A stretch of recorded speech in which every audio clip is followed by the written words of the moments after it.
بسم الله الرحمن الرحيم. السلام عليكم، وحشتوني جدا جدا جدا. طبعا من المنظر ده انتوا كده شايفين وعارفين او جالكوا ايحاء ان احنا هنعمل مع بعض بقى النهارده الفسيخ. كنت قلت لكم قبل كده اننا جبنا سمك بقى واحنا راجعين من البحر وكده، فده كان السمك اللي احنا جبناه برضو معانا. بس ما شاء الله يعني حاجة جميلة جدا جدا جدا يعني. آه فهتلاقوا يعني في الايام الجايه هتلاقوا يعني حاجات وصفات سمك كتير. يعني جبناها بقى، مش هنعملها اكيد. تمام. السمك دوت انا سبته لحد ما جاب اخره، يعني جاب اخره كده، وفضى كل الميه اللي فيه فوق اكتر من 6 ساعات. تمام. طيب، ومعايا هنا البرطمان الازاز ده. بعد بقى ما هغلف هحط فيه كل الحاجه اللي معايا. هنبعد ده كده شويه. تعالوا كده حلوين.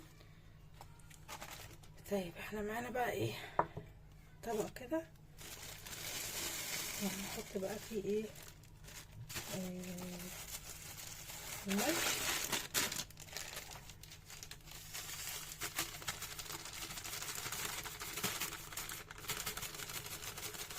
مش عايز كده.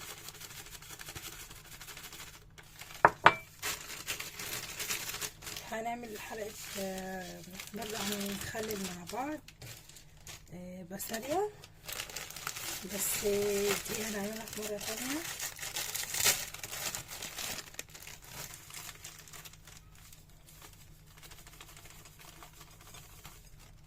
تمام. الملح، ومعانا برضو الأنسة شطة حامية.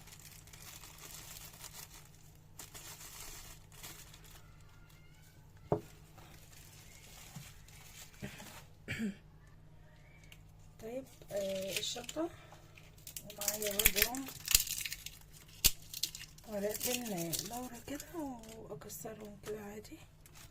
تمام. ومعانا برضو كركم. احط برضو ايه شوية كركم كده حلوين.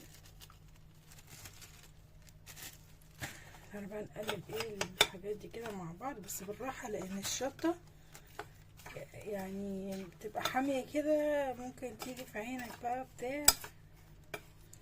ربنا يستر.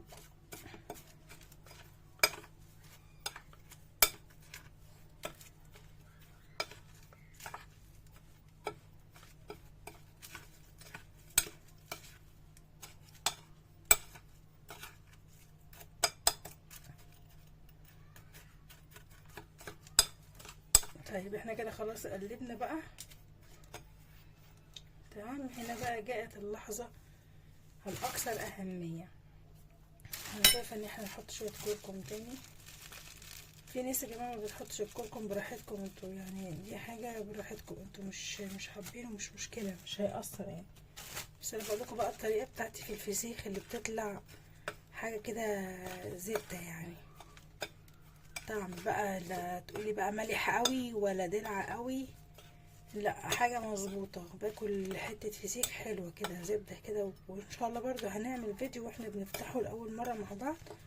هنسيبه ان شاء الله كده اسبوعين، وهنفتح عليه برضو. هنعمل فيديو واحنا بنفتحه، يعني مش هفتحه من وراكم. تمام. بصوا بقى معايا بقى الاسترتش. تمام. بصوا يا جماعة، اللي ما عندوش استرتش مش لازم. في كيس اللي هي بتاعت التلاجة دي، الكيس البلاستيك دي كتير كده. حطوا كيس بلاستيك كتير على بتاع الكلك. عاملني وانا بكسر. حطوا بتاع بلاستيك، اكياس بلاستيك كتير، وحطوا، لان انا مش هعمله كله ستريتش، لان هي قربت تخلص اصلا، ومش هعمله كله ستريتش يعني. اهي بص، هنحط السمكة كده وهنعمل كده. يلا هنمسك اول ضحية معانا.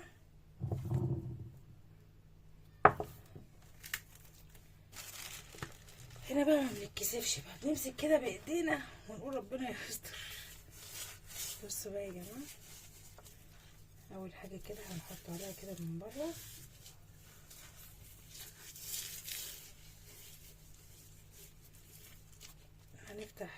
من هنا كده من جوه هنا كده بالخياشيم، وهنحط كده الناحية التانية وهنحط كده اهي، هنحشيها جامد ونحط لجوه كده اهو كده اهي. يعني بصوا السمكة هتبقى عاملة ازاي اهي كده تمام.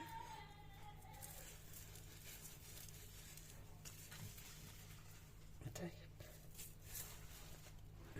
كده بص انا عملت ايه كده، ظبطتها كده، ظبطت الدنيا تمام. بس انا هسيب في الاسترتش هنا كده، هسيب لها هنا كده ايه حبه اهي، حبه كده معاها. نقفلها بقى جامد يعني على قد ما نقدر، نقفل تشدي على قد ما تقدري. برضو هتحطي في اكياس، هتحطي برضو في اكياس، يعني دي بيسموها ايه مرحلة التكفين. بتكفني السمكية اللي هي ما يدخلهاش لا هوا ولا مية ولا ريحة ولا اي حاجة اهي. بصوا انا بعمل بقى معاكم بس كده واحدة، وهكمل انا الايه عشان التصوير، هكمل الباقي معايا، هكمله كده لوحدي اهي. يلا ناخدها بقى ايه كده، يلا كم واحدة كده اهو. بصوا اللي ما عندوش استرتش لا يقلق، كيس التلاجة هتحلله القصة دي خالص.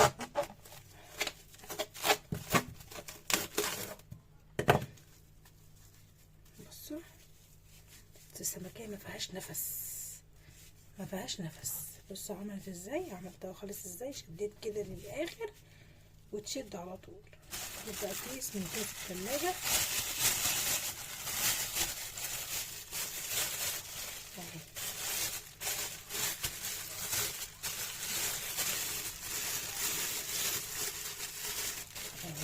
بصوا هنفرغ الهواء، نفرغ الهواء خالص اهو.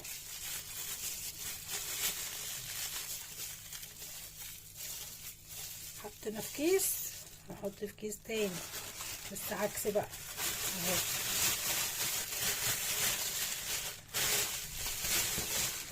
ونفس القصة اهو، بتفرغ الهواء. مفيش هواء، مش عايزة نقطة هواء فيها. احنا كده تمام صح؟ طيب احنا كده خلاص عملنا اول واحدة اهي، هكمل الباقي معاكم وبعدين بعد ما اخلصهم هقول لكم هنعمل ايه. بس انا قلت ايه اعمل معاكم واحدة تاني عشان اللي ما خدش باله من الاولانية. انا حاسة ان الشطة عملت معايا الصح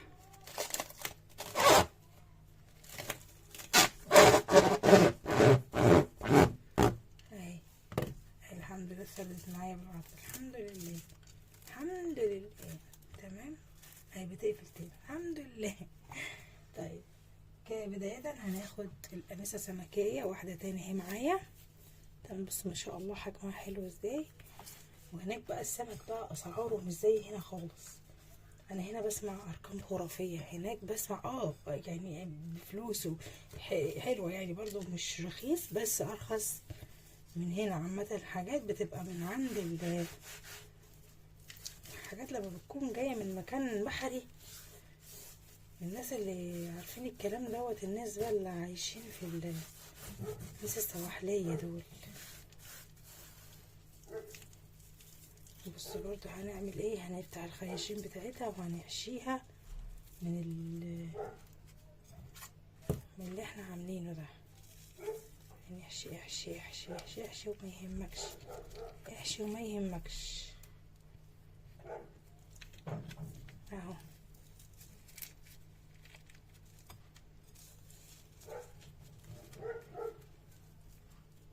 لان تقريبا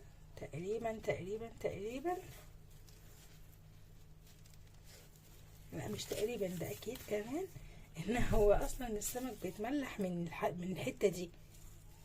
فظبطي كده الدنيا كده فيها ما يهمكيش ومش هيطلع حادق ان شاء الله ولا الكلام ده. تمام. اهي اول واحده. طبعا احنا فاض معانا نزل على الاسترتش كتير، هنشيله. انا عماله العب بالشطه كاني بقى كانه سكر او كانها حاجه حلوه، يعني بلعب بالشطه كده بايدي لان انا خلاص حاسه ان ايدي ورمت. فاللي متاح عنده يلبس جلافز بقى يلبس جلافز. تمام اهو. اهي بصي تشد السمكيه عليك كده، شديها عليكي كده السمكيه اهي ولفيها كده اهي.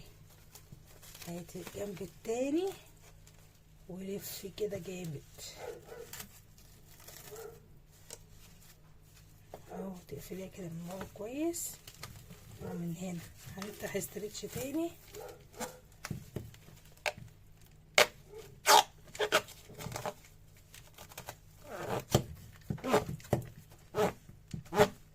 اهو اهو كده. مش عايزه نقطه هوا، مش عايزه نقطه هوا فيها اهي.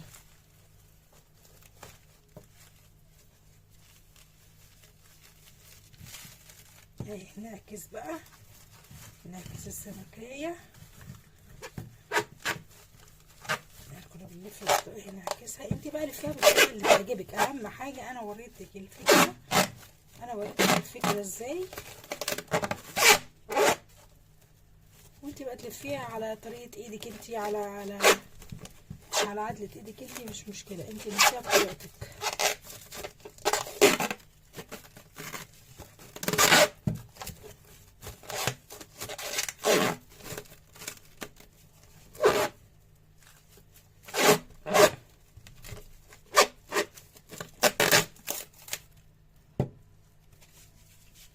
اهي بصي السمكيه عامله ازاي، يعني لو خبطتيها في الحيط هترجع لك تاني مقفوله وزي الفل وكله تمام.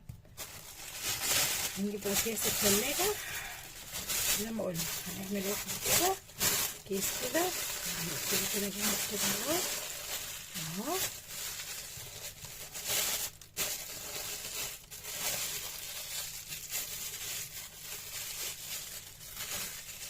اهو كده.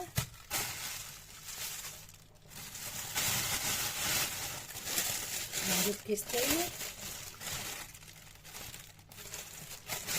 كيس تاني. بصوا هنعمل بقى بالعكس. تمام. يلا هخلص الباقي وارجع لكم. خلصت. تمام. ده البرطمان الازاز اللي هعمل فيه اللي هحطهم فيه في الاخر. طبعا هو ممكن ما يقضيش، هحط في حاجه تاني. انا خلاص خلصتهم، عملت اللي بالاسترتش، وكان يعني الاسترتش خلص فكملت بقى بالكيس زي ما انا ما قلت لكم. طيب انا كده بقى الشنط بقى، كل الشنط اللي عندنا شنط بقى فايدة من السوق والحاجات دي، طبعا مغسولة كده نحط فيها كده.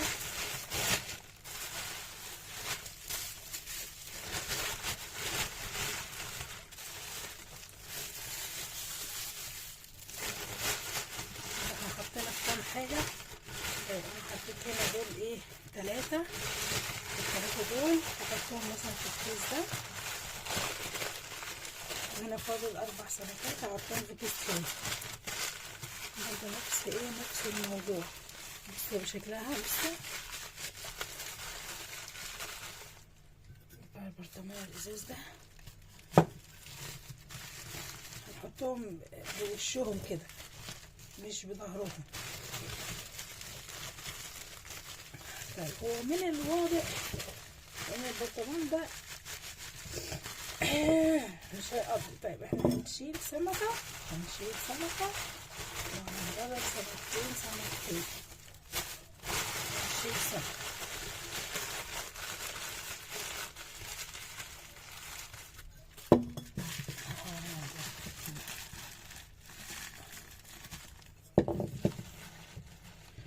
طيب انا بقى توقعاتي ان هو البرطمان ده كده هيشيل ممكن سمكتين تاني. وهضيف حاجة تاني.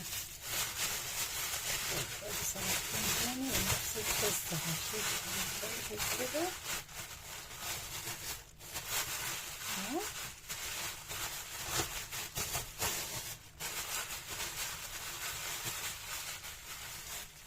ما شاء الله يعني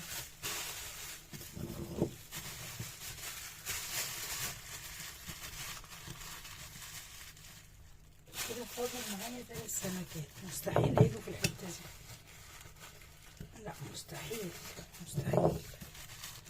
طيب احنا كده خلاص خلصنا. طيب انا كده خلاص خلصت معاكم الفسيخ وعرفنا هنعمل ايه. انا خلص كده البرطمان عشان ما اطولش عليكم في الفيديو. خلاص كده انا حطيت في البرطمان. هشوف برضو عندي حاجة تاني زيه كده هحط فيها بقية ال3 سمكات، وهنسيبه في مكان يعني حطيه بقى في ضرفة كده في المطبخ، ما يكونش بتفتحيها كتير، حاجة كده مكان ضلمة ما يكونش بتفتحيها كتير.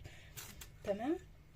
هنسيبه 15 يوم وهنرجع نفتحه ان شاء الله مع بعض، واول مرة هفتحه فيها هنكون مع بعض بإذن الله، وان شاء الله هيطلع جميل وكويس. ولو جربتوه وعملتوه يا ريت تسيبوا لي كومنت، وما تنسوش الاشتراك في القناة وتعملوا لايك وتفعلوا زر الجرس عشان نتابع مع بعض كل حاجة جديدة تنزل في القناة.